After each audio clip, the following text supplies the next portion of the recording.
Avant même notre venue au monde, il existe une croyance selon laquelle nos vies sont déjà prédéterminées. Chaque tournant du destin, chaque épreuve et chaque rencontre ne sont pas le fruit du hasard, mais font partie d'un plan minutieusement élaboré, choisi par nous-mêmes.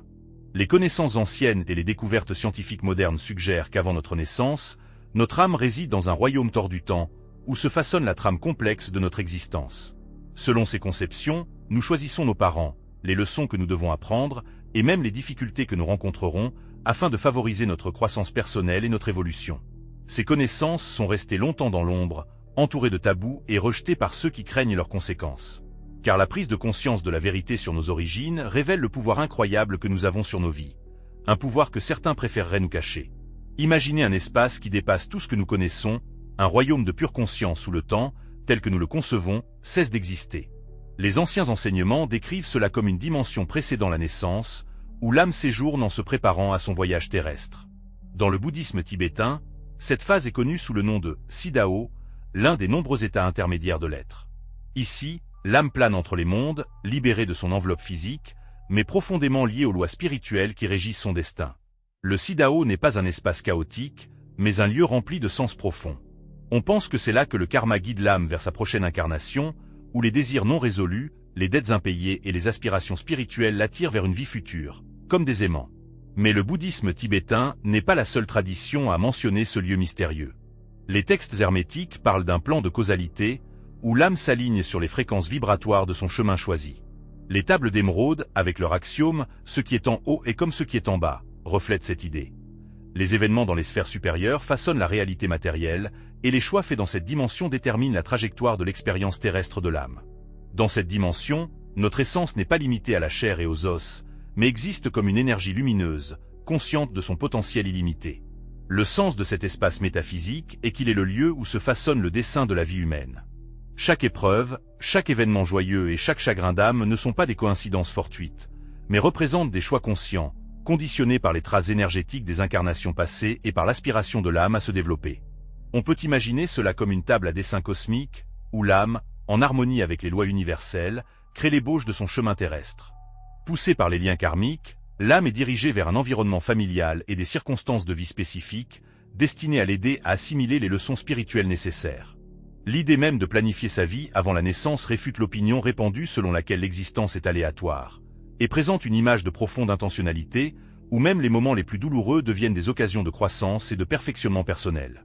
La reconnaissance de ce fait peut être difficile, en particulier en période de souffrance et de perte, mais les anciens enseignements affirment que ces expériences font partie intégrante d'un dessein plus vaste. Si jamais vous avez eu l'impression que la vie a un but plus profond, et que certains événements et relations semblent prédestinés, alors c'est une lueur de vérité cachée. Cependant, ce royaume métaphysique ne se limite pas à la planification. Dans certaines traditions, il est décrit comme un lieu d'une beauté et d'une paix extraordinaire, où les âmes se reconnectent à un sentiment supérieur d'unité avant leur prochaine incarnation. Dans les enseignements gnostiques, cet état est appelé le plérôme, symbolisant la plénitude et l'harmonie divine. Cela contraste fortement avec le plan terrestre, où la dualité et la séparation prédominent souvent dans l'expérience. L'âme prend conscience de la nécessité de revenir, quittant temporairement cet état élevé pour se replonger dans la réalité physique dense de la vie humaine. Les décisions prises dans ce royaume ne sont pas aléatoires, mais sont étroitement liées aux empreintes karmiques qui servent de force motrice au choix de l'âme. Le karma n'est pas une punition, mais plutôt un mécanisme d'équilibre, une loi naturelle qui garantit que chaque action provoque une réaction proportionnée. Les actions passées, les intentions et les leçons non résolues de l'âme déterminent son aspiration à certaines expériences dans une vie future. Cela explique pourquoi certains naissent dans des conditions de privilèges énormes, tandis que d'autres sont confrontés à des difficultés considérables. D'un point de vue spirituel, chaque circonstance représente exactement ce dont l'âme a besoin pour continuer à se développer. Certains peuvent exprimer leur scepticisme, considérant ces enseignements comme de simples allégories ou mythes. Cependant, il convient de se pencher sur les recherches modernes en matière d'hypnose régressive et d'expérience de mort imminente, qui recoupent souvent les conceptions antiques. En état d'hypnose profonde, les individus décrivent fréquemment des souvenirs marquants de la période précédant leur naissance. Ils parlent du choix de leurs parents, des épreuves à venir et même du moment de leur venue au monde. Ces récits, étonnamment similaires dans différentes cultures et contextes, suggèrent que cette dimension cachée n'est pas une simple invention, mais recèle peut-être une vérité profonde. À mesure que nous levons le voile sur cette connaissance sacrée, il se révèle bien plus que ce que l'on peut imaginer. La newsletter gratuite Académie des Insights explore plus en profondeur ces mystères, offrant des connaissances exclusives qu'il est impossible de dévoiler sur cette plateforme. En s'abonnant via le lien dans la description, les lecteurs recevront en bonus, pour une durée limitée, un exemplaire gratuit du Kybalion, un texte hermétique contenant une sagesse éternelle. Ainsi, le royaume d'avant la naissance n'est pas qu'un concept intéressant, mais le fondement du but de la vie de chaque individu. Le comprendre ouvre des couches plus profondes de l'existence. Mais que se passe-t-il après cette étape? Comment l'âme transforme-t-elle son dessein en expérience humaine? Pour répondre à cette question, il faut se pencher sur le processus de conclusion des contrats d'âme et de planification de la vie. Une alliance sacrée qui garantit qu'aucun voyage ne sera entrepris seul. Et si chacun savait qu'avant même sa naissance, il avait participé à une assemblée d'âmes, dont certaines connues depuis une éternité, et qu'ensemble, elles avaient planifié le chemin de vie à venir? Les épreuves, les relations et même les difficultés les plus complexes ont été choisies, le tout dans un but de croissance spirituelle. Il ne s'agit pas d'un fruit de l'imagination, mais d'un enseignement profond que l'on retrouve dans diverses traditions ésotériques, du bouddhisme tibétain à l'hermétisme, et qui se reflète également dans les recherches métaphysiques modernes. Le concept des contrats d'âme implique que chaque événement significatif de la vie a été convenu avant l'arrivée sur Terre. Ces accords ne sont pas imposés de l'extérieur, mais créés avec amour et une compréhension profonde du besoin de développement de l'âme. Imaginez un dessin grandiose, une mise en scène cosmique, où chaque rôle est joué par des proches, parents, amis fidèles, amants passionnés et même adversaires irréductibles. Tous sont des acteurs appelés à jouer leur rôle dans l'épanouissement spirituel de la personne. Ces groupes d'âmes spéciaux, comme on les appelle, agissent à l'unisson pour que les leçons de vie soient présentées au bon moment et sous la bonne forme. Il ne s'agit pas d'une navigation en solitaire, mais d'un travail de collaboration minutieusement planifié. Prenons, par exemple, le domaine des relations. Chacun a sûrement déjà rencontré une personne avec laquelle se crée un lien instantané et inexplicable, une sensation de connaissance longue d'une éternité. Ou, au contraire, un personnage apparaît qui semble mettre à l'épreuve, remettant en question chaque action. Ce n'est pas une simple coïncidence. Selon la théorie des contrats d'âme, ces personnes jouent des rôles qui ont été convenus par les deux parties avant même la naissance. Des parents aimants, qui guident et soutiennent, des amis fidèles, prêts à venir en aide, des partenaires qui lancent des défis et font grandir, et même des rivaux, qui poussent vers de nouveaux sommets. Tous font partie intégrante du plan d'ensemble. Mais pourquoi l'âme choisit-elle la souffrance et les difficultés? C'est l'une des questions les plus complexes, mais elle est au cœur de l'idée de la planification de la vie. Car il est bien connu que la croissance et le développement se produisent rarement dans la zone de confort. L'âme est consciente que ce sont précisément les épreuves qui forgent le caractère, éduquent à la compassion et donnent la sagesse. Une vie sans lutte peut sembler attrayante, mais elle n'offre pas de possibilité de transformation. C'est pourquoi les âmes choisissent souvent des tâches complexes, qui élargissent les frontières du possible et obligent à affronter ses peurs les plus profondes. Il ne s'agit pas d'une punition, mais d'une évolution spirituelle. Le concept des contrats d'âme aide également à expliquer les scénarios de vie répétitifs, qui semblent trop réguliers pour être fortuits. Par exemple, les personnes qui se retrouvent sans cesse dans des relations toxiques travaillent peut-être sur des liens karmiques, restés non résolus dans des incarnations passées. La leçon peut être l'amour de soi, la capacité à fixer des limites ou le pardon. Et tant que la leçon n'est pas apprise, ce modèle de comportement se répétera encore et encore. Comme si l'âme avait conclu un accord spirituel pour faire face à ses problèmes, jusqu'à ce que le niveau de croissance et de conscience nécessaire soit atteint. Ce concept trouve son écho dans divers enseignements anciens. Dans le texte sacré de la Bhagavad Gita, par exemple, l'entité divine Krishna révèle l'idée du voyage éternel de l'âme, qui se réincarne constamment dans le but de réaliser son dharma, sa destinée. Dans les textes hermétiques, la vie est présentée comme un système complexe d'interactions de lois universelles, où chaque action entraîne des conséquences, et chaque conséquence devient une leçon précieuse. Ces anciens enseignements nous rappellent que la vie n'est pas un concours chaotique de circonstances, mais plutôt une danse harmonieuse entre le libre arbitre et les lois cosmiques. Les chercheurs modernes en métaphysique, tels que le docteur Michael Newton, dans son ouvrage Voyage des âmes, ont documenté des milliers de cas où des personnes, sous hypnose, se souvenaient du processus de planification de leur vie terrestre avant la naissance. Sous hypnose, les gens parlent de rencontres dans les sphères supérieures avec leur groupe d'âmes, où ils passent en revue leur vie passée et déterminent les tâches et les leçons à inclure dans leur prochaine incarnation. Ils parlent également de guides spirituels ou d'êtres supérieurs qui les aident dans ce processus, en veillant à ce que les choix de chaque âme correspondent à sa croissance spirituelle ultime. Cependant, dans le concept des contrats d'âme, il existe un aspect important qui est souvent négligé, le libre arbitre. Bien que la structure générale de la vie puisse être prédéterminée, la façon dont une personne la traverse dépend entièrement de ses choix. C'est comme une carte. Les destinations finales sont indiquées, mais l'itinéraire, la vitesse de déplacement et les déviations de l'itinéraire sont des choix personnels. Cet équilibre entre le destin et le libre arbitre rend la vie si complexe et si belle. Comprendre le concept des contrats d'âme peut changer la perception des difficultés de la vie. Au lieu de considérer les obstacles comme des échecs aléatoires, on peut commencer à les considérer comme des opportunités de croissance et de développement. Un patron difficile, un chagrin d'amour, une maladie, ce sont tous des chapitres de l'histoire qu'une personne a elle-même écrite pour elle-même. Cette perspective n'élimine pas la douleur, mais donne un sens à la lutte, le sentiment que l'on travaille sur quelque chose de plus grand. Cependant, il y a une nuance importante. Après la naissance, une personne oublie tout cela. Le voile de l'oubli garantit que la vie est perçue comme réelle et que les choix sont faits librement. Sans ce voile, les leçons n'auraient pas la même valeur. Imaginez que vous connaissez la fin d'un film avant qu'il ne commence.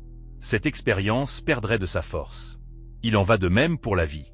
Le voile permet de s'immerger pleinement dans le voyage, de rire, de pleurer et de grandir comme si tout se passait pour la première fois. L'humanité est confrontée à une question urgente. Comment retrouver les connaissances perdues et réaligner ses actions sur les accords conclus précédemment? La clé réside dans la compréhension de la nature même du voile de l'oubli et du but qu'il sert. Dans les lignes suivantes, nous allons plonger dans les mystères de ce phénomène, qui est à la fois une épreuve et un don. Cette étape du voyage spirituel est peut-être la plus souvent mal interprétée, mais elle est cruciale pour notre existence. Imaginons une vie où chaque tournant est connu à l'avance, chaque triomphe prédestiné, chaque blessure de l'âme planifiée. Quelle serait l'authenticité d'une telle expérience? Les anciens sages affirment que, dans ce cas, la vie perdrait de sa valeur. Pour vivre pleinement, sincèrement et librement, il faut oublier. Cet acte d'oubli, incarné dans le voile, est à la fois un défi complexe et un don sacré. C'est lui qui efface de la mémoire la planification prévue et les vérités spirituelles autrefois connues. C'est grâce à lui que la vie sur Terre devient une aventure passionnante. Le voile de l'oubli garantit que chaque instant est perçu comme authentique. Sans lui, la vie se transformerait en une lecture sur scénario, dépourvue des émotions et des choix qui définissent l'existence humaine. L'oubli n'est pas une erreur ou une punition, mais une partie vitale du dessein divin. En entrant dans la vie sans se souvenir des contrats d'âme conclus, une personne a la possibilité de redécouvrir ses vérités à travers l'expérience personnelle. C'est comme résoudre un puzzle sans savoir que tous ces éléments sont entre les mains. Chaque décision prise, chaque connexion établie et chaque difficulté surmontée rapproche de la compréhension de sa véritable essence et de son objectif. Platon, dans son allégorie de la caverne, a décrit les âmes descendant dans le monde matériel et perdant de vue la lumière divine. Dans les enseignements gnostiques, le voile apparaît comme une séparation entre les royaumes terrestres et divins, comme une barrière qui occulte la connaissance innée de l'univers. Cependant, le voile n'est pas un instrument de punition ou de confusion, mais plutôt un moyen de croissance spirituelle. Sans lui, la vie serait privée de la richesse des choix offerts par le libre arbitre, et les émotions profondes associées à l'amour, à la peur, à la perte et au triomphe deviendraient vides et dénuées de sens. Le voile joue un rôle déterminant dans la profondeur de nos relations interpersonnelles et de nos liens. Imaginez que vous connaissiez avec certitude le rôle prédéfini de chaque personne dans votre vie. Pourriez-vous alors sincèrement pardonner une offense, sachant que l'offenseur ne fait qu'exécuter un accord prescrit, conclu avant même la naissance? Dans ce cas, la douleur, la lutte et la réconciliation ultérieure perdraient de leur authenticité. L'oubli, en revanche, nous permet d'interagir avec les autres de manière authentique, rendant les leçons d'amour, de compassion et de pardon particulièrement précieuses. Cependant, le voile ne signifie pas que les intentions prénatales sont complètement perdues. Malgré l'oubli possible des détails des contrats d'âme, le dessein général de la vie continue de nous guider. Cela se manifeste souvent par l'intuition, comme une sensation de savoir sans conscience de la source. Avez-vous déjà ressenti une attirance inexplicable pour une personne, un lieu ou une décision particulière? C'est la voix de l'âme, qui perce à travers le voile, nous guidant vers le chemin prévu. Ces moments intuitifs sont comme des miettes de pain laissées par un « moi » supérieur, nous conduisant vers les leçons et les expériences qui ont été choisies avant la naissance. Il est remarquable que les recherches métaphysiques modernes confirment ce concept. Les personnes soumises à une régression dans des vies antérieures ou à une hypnose profonde décrivent souvent l'expérience de la rencontre avec le voile. Elles parlent d'une immersion dans un épais brouillard ou du franchissement d'une certaine frontière lors du passage du monde spirituel au monde physique. Cet acte s'accompagne d'un profond sentiment d'oubli, mais même dans cet état, elles décrivent une faible conscience, semblable à une mélodie lointaine, rappelant le but de leur voyage. Le voile est également inextricablement lié au concept de libre arbitre. Sans lui, la vie se transformerait en une sorte de simulation, et non en un voyage authentique. Il n'y aurait plus besoin de surmonter des choix difficiles et de tirer des leçons des erreurs, puisque toutes les réponses seraient connues d'avance. Le voile garantit que chaque décision prise est entièrement autonome, permettant de façonner sa vie en temps réel. C'est pourquoi les traditions anciennes soulignent l'importance de la conscience de soi et de la pleine conscience. Elles enseignent que, même sans se souvenir de son origine spirituelle, il est possible de se connecter à la guidance supérieure qui se manifeste à travers nous. Cependant, la fonction du voile ne se limite pas à la dissimulation, il joue également un rôle de barrière protectrice. Dans la période qui précède la naissance terrestre, les âmes revivent souvent leurs incarnations passées, dans les moindres détails, y compris les souffrances et les traumatismes émotionnels vécus. Il n'est pas difficile d'imaginer quel fardeau deviendrait la possession de toute cette somme de connaissances tout au long d'une vie. Le voile remplit une fonction de bouclier, permettant de commencer une nouvelle étape, sans être accablé par le poids des événements passés. Il donne la liberté d'affronter chaque nouveau défi avec un sentiment de nouveauté et de possibilités potentielles, sans être hanté par les fantômes du passé. Parallèlement, le voile n'est pas sans ses complexités. Il peut créer un sentiment d'isolement, comme si l'on errait dans la vie sans repère. Beaucoup de gens décrivent un sentiment de profonde nostalgie, une sensation de perte de quelque chose d'important, sans pouvoir déterminer exactement ce que c'est. Cet état est souvent appelé « nostalgie divine du foyer », un désir de l'âme de se reconnecter à son essence spirituelle. Bien que le voile rende difficile l'établissement de cette connexion, il ne la rend pas impossible. Diverses pratiques, telles que la méditation, l'introspection et l'étude des connaissances ésotériques, peuvent aider à soulever le voile, ouvrant à la compréhension de la vraie nature et du but de la vie. C'est là tout le paradoxe du voile. Il sépare et unit à la fois. Il crée une illusion de désunion, mais incite ainsi à la recherche de la vérité. Le chemin vers le souvenir de qui vous êtes, pourquoi vous êtes ici et quelles leçons la vie doit vous enseigner, est la plus grande aventure. Le voile donne à la vie un sens, une acuité et une beauté. Il garantit que chaque choix, chaque instant et chaque connexion ont leur poids. Mais si le voile garantit que nous oublions, comment les lois universelles, telles que le karma et la vibration, façonnent-elles encore notre vie? Quelle force guide le voyage de l'âme après son passage dans le monde physique? Ces lois anciennes agissent invisiblement, mais elles contiennent le plan de notre existence. Pour comprendre comment cela se produit, il est nécessaire d'approfondir les principes universels qui régissent le cosmos et leur rôle dans la formation de notre vie. Découvrons les mécanismes cachés du voyage de l'âme. Bien avant le premier souffle, avant même de prendre forme physique, un système complexe de lois universelles façonnait déjà activement les fondations de l'existence. Ces lois, connues sous le nom de karma, vibration et attraction, agissent comme des fils invisibles, tissant habilement la trame de la tapisserie cosmique, déterminant les circonstances, les relations et les épreuves qui façonnent le chemin de vie. Elles ne sont ni aléatoires ni punitives, mais servent plutôt de principes directeurs, assurant l'équilibre, le développement et l'évolution. Pour une compréhension profonde de sa vie, il est nécessaire de prendre conscience des mécanismes de ces lois, en particulier dans la période qui précède la naissance. Le karma est peut-être le plus connu de ces lois universelles, mais aussi le plus mal compris. Beaucoup perçoivent le karma comme une forme de rétribution cosmique, un principe de œil pour œil, qui récompense le bien et punit le mal. Cependant, dans son essence véritable, le karma n'est pas une vengeance, mais un établissement de l'équilibre. C'est la loi de cause à effet, qui garantit que chaque action, intention et décision génère une onde énergétique qui finit par revenir à sa source. Avant la naissance, l'âme analyse ces ondes, les conflits non résolus, les leçons non apprises et les intentions non réalisées des vies passées. Ces empreintes karmiques guident les choix que l'âme fait pendant la période prénatale, influençant le chemin de vie qu'elle conçoit. Prenons l'exemple d'une âme qui, dans une vie passée, a lutté contre l'avidité ou l'égoïsme. Pendant la période prénatale, cette âme peut choisir une vie pleine de difficultés financières afin de développer l'humilité, la générosité et la gratitude. Une autre âme, qui a peut-être causé de la douleur à d'autres, peut planifier une vie offrant des occasions d'explorer la compassion et le pardon. Ces choix ne sont pas imposés à l'âme, mais faits volontairement, avec la conscience que le développement se fait souvent par le biais de l'adversité.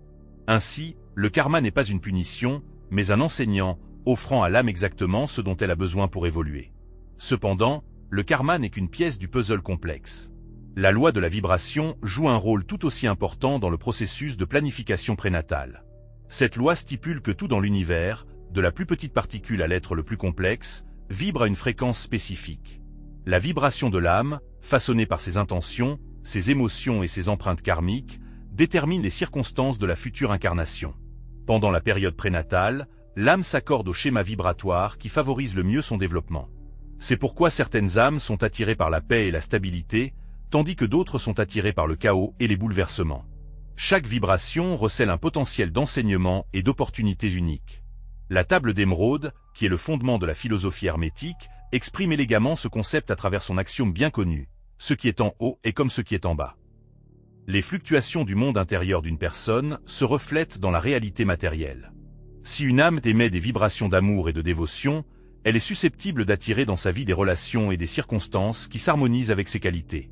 Inversement, si les vibrations de l'âme sont assombries par la peur ou le ressentiment, la vie peut présenter des défis qui obligeront la personne à affronter ses énergies négatives et à les surmonter.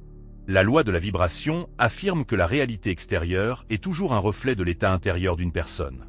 La loi de l'attraction, à son tour, repose sur ce principe, agissant comme un aimant qui attire dans la vie d'une personne les expériences, les personnes et les opportunités qui correspondent à sa fréquence vibratoire. Avant même la naissance, dans le monde spirituel, l'âme utilise cette loi. Conformément aux tâches spécifiques qui doivent être accomplies pour atteindre un objectif, l'âme peut attirer certaines conditions. Par exemple, si l'objectif est de développer la résilience, la vie peut être remplie d'obstacles qui stimuleront le développement de la force intérieure.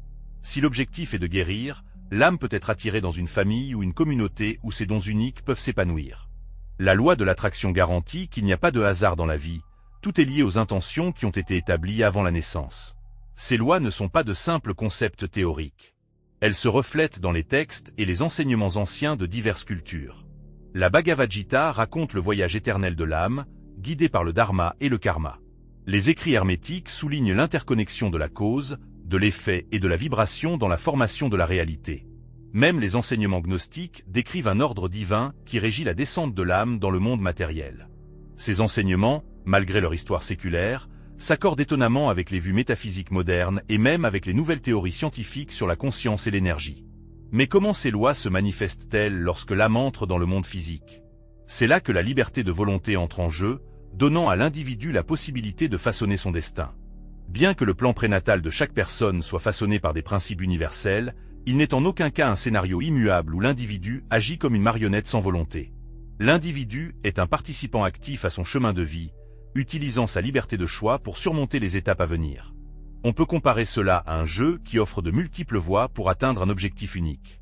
Les lois de l'univers établissent un certain cadre, mais la façon dont l'individu agit dans ces paramètres dépend uniquement de sa volonté. Il est à noter que les recherches scientifiques modernes dans le domaine de la régression dans les vies passées et des expériences de mort imminente confirment de plus en plus les anciens enseignements ésotériques. De nombreuses personnes, plongées dans un état d'hypnose profonde, décrivent les mécanismes complexes d'interaction de ces lois dans la sphère prénatale.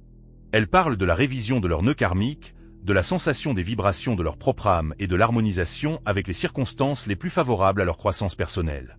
Certaines se souviennent même qu'on leur a présenté plusieurs scénarios de vie potentiels, chacun ayant son propre ensemble d'épreuves et de récompenses, et qu'elles ont choisi celui qui correspondait le mieux à leur dessein. L'interaction du karma, des vibrations et de l'attraction façonne non seulement la planification prénatale, mais continue également d'influencer la vie d'une personne après sa naissance. C'est ce qui explique les schémas de vie répétitifs, le sentiment de prédestination dans certaines relations et la sensation de déjà-vu qui survient dans certaines situations. Ces lois agissent comme des architectes invisibles de l'existence humaine, veillant à ce que chaque instant, qu'il soit banal ou significatif, serve un but supérieur. Cependant, si ces lois sont d'une telle précision et d'une telle puissance, pourquoi leur connaissance n'est-elle pas largement diffusée? Pourquoi a-t-elle été reléguée au domaine de la mystique et de l'ésotérisme, restant dans l'ombre de l'attention du public? Pour répondre à cette question, il faut explorer les forces qui ont entravé la diffusion de cette sagesse. La vérité est que la compréhension de ces lois universelles et des possibilités qu'elles offrent a été délibérément étouffée. Mais pourquoi les enseignements spirituels profonds, tels que les enseignements sur l'existence prénatale et les lois universelles, restent-ils inaccessibles à un large public? La raison ne réside pas dans l'absence de valeur ou de pertinence de ces connaissances, mais dans leur pouvoir transformateur. Ces connaissances sont capables de donner aux gens le pouvoir de contrôler leur vie, de se libérer de leur peur et de vivre de manière significative. C'est pourquoi elles ont été réprimées tout au long de l'histoire de l'humanité. Les puissants réalisent qu'il est plus difficile de maintenir l'ordre avec des personnes dotées de larges capacités et d'une conscience aiguë. La dissimulation intentionnelle de la vérité sur ces possibilités est l'un des actes de manipulation les plus vastes de l'histoire de l'humanité. Des exemples historiques confirment cette affirmation. Les textes anciens qui parlent ouvertement de l'existence prénatale et de l'essence de l'âme ont souvent été gardés, limités ou même détruits. Les écrits hermétiques, qui contiennent des connaissances profondes sur la nature de l'univers, le karma et le voyage de l'âme, sont restés pendant des siècles à la disposition d'un cercle restreint d'initiés. Les textes gnostiques, qui mettent l'accent sur l'éveil spirituel et la connaissance prénatale de l'âme, ont été persécutés par les religions organisées, en particulier à l'époque du christianisme primitif. De nombreux écrits gnostiques ont été déclarés hérétiques et systématiquement éradiqués. La raison de cette répression réside dans le fait que ces enseignements offraient une vision alternative de la vie, qui n'était pas basée sur la peur ou l'obéissance aveugle à une autorité extérieure. Ils affirmaient que le divin se trouve à l'intérieur de chaque personne, que chacun a le pouvoir de façonner son destin et que les difficultés de la vie sont des occasions de croissance et non des punitions pour des péchés. Ces idées ont sapé les systèmes de contrôle basés sur la conviction des gens qu'ils sont impuissants et dépendants. Il est beaucoup plus facile de gouverner une société qui croit qu'elle est à la merci de forces qu'elle ne peut contrôler qu'une société qui est consciente de son potentiel divin. De nos jours, les échos de cette répression se font encore sentir. Les enseignements ésotériques sont souvent rejetés comme de la pseudoscience ou des inepties à la mode, marginalisés dans les cercles universitaires et les discussions publiques. Dans le même temps, les systèmes dominants, de l'éducation à la religion, se concentrent sur des idées qui maintiennent les gens dans des cadres de perception étroits. Par exemple, le concept de planification prénatale est rarement discuté ouvertement, malgré sa conformité à de nombreuses traditions anciennes et aux découvertes métaphysiques modernes. Ce n'est pas un hasard, mais le résultat d'efforts ciblés visant à empêcher les gens de prendre conscience de leur véritable pouvoir. Mais qui profite de la dissimulation de ces connaissances?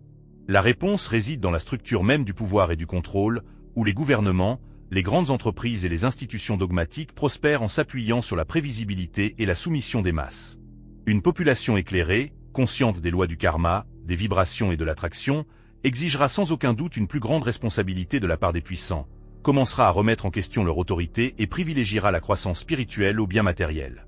Imaginez ce qui se passerait si les gens réalisaient qu'ils n'ont plus besoin de se conformer à la pression de la société ou de croire à des histoires effrayantes pour trouver une véritable satisfaction. Mais le voyage ne s'arrête pas là. Il reste encore une pièce du puzzle, l'accord final, qui unit le tout. Dans le prochain chapitre, nous explorerons comment cette connaissance transforme notre compréhension de l'être et ouvre la voie à l'avenir. Ensemble, achevons ce voyage passionnant. Et si toutes vos idées reçues sur la vie, la mort et la destinée n'étaient qu'un point de départ? La découverte de l'existence prénatale n'est pas seulement un regard sur le passé, c'est la clé pour créer un nouvel avenir. Cette compréhension change radicalement votre perception de chaque instant. Elle transforme les difficultés en stimulants pour la croissance, les relations en liens d'âme profond, et l'existence elle-même en un chef-d'œuvre de développement conscient.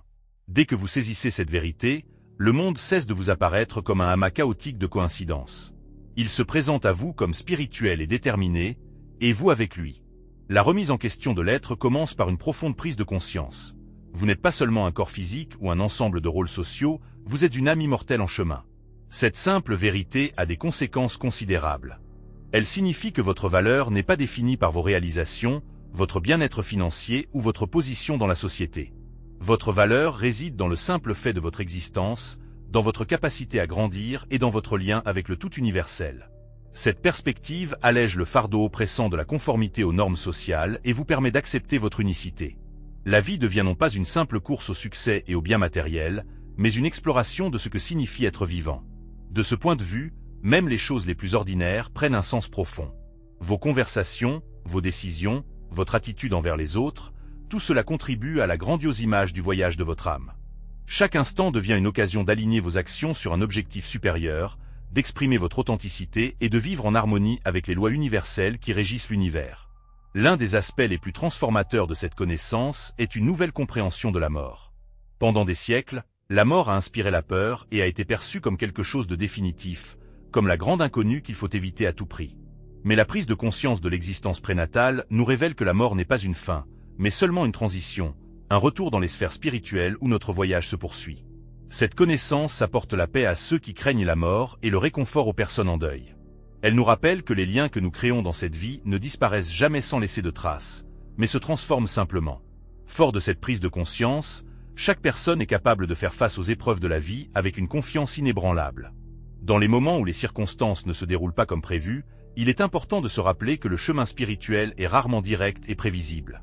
Le développement n'est pas toujours évident, et souvent la croissance personnelle se manifeste par le dépassement des échecs et des difficultés. Cependant, chaque expérience, aussi difficile soit-elle, représente un pas en avant sur le chemin de la connaissance de soi. C'est une partie intégrante d'un processus grandiose, dont l'ampleur est difficile à évaluer sur le moment. C'est cette confiance qui permet de lâcher prise sur le désir de contrôle total et d'accepter le cours naturel de la vie. La réinterprétation de son existence est inextricablement liée à un sentiment de profonde gratitude. Lorsque l'on comprend que chaque rencontre, chaque événement et chaque expérience de la vie sont des éléments d'un dessein unique, on commence à les percevoir comme de précieux cadeaux. Même les moments douloureux prennent un sens, en enseignant des leçons qui favorisent la croissance spirituelle. La gratitude déplace l'attention des défauts vers l'abondance, aidant à apprécier ce qui est déjà là, au lieu de regretter ce qui est perdu. C'est un outil puissant, capable de transformer la pensée, par conséquent, la réalité environnante. À mesure que de plus en plus de personnes s'éveillent à ces vérités, un immense potentiel de transformation collective s'ouvre. On peut imaginer un monde où chaque personne se reconnaît comme une âme, engagée dans un voyage spirituel, unie par un objectif commun et guidée par des lois universelles. Ce n'est pas simplement un rêve utopique, mais une réalité tout à fait réalisable. Cependant, le chemin vers cette réalité commence par des individus prêts à poser des questions, à apprendre et à évoluer. Le chemin individuel de chaque personne fait partie d'un processus d'éveil à grande échelle, capable de changer non seulement la vie personnelle, mais aussi la structure de la société dans son ensemble. Cependant, cette connaissance ne devient vraiment précieuse que lorsqu'elle est étayée par des actions concrètes. Il est important d'analyser en profondeur les connaissances acquises et de se poser la question suivante. Comment ma vie va-t-elle changer maintenant que ces vérités m'ont été révélées? La personne continuera-t-elle à suivre des modèles de comportement dépassés ou choisira-t-elle le chemin tracé par son âme? Ce choix appartient à chacun, et c'est l'une des décisions les plus importantes qu'il aura jamais à prendre.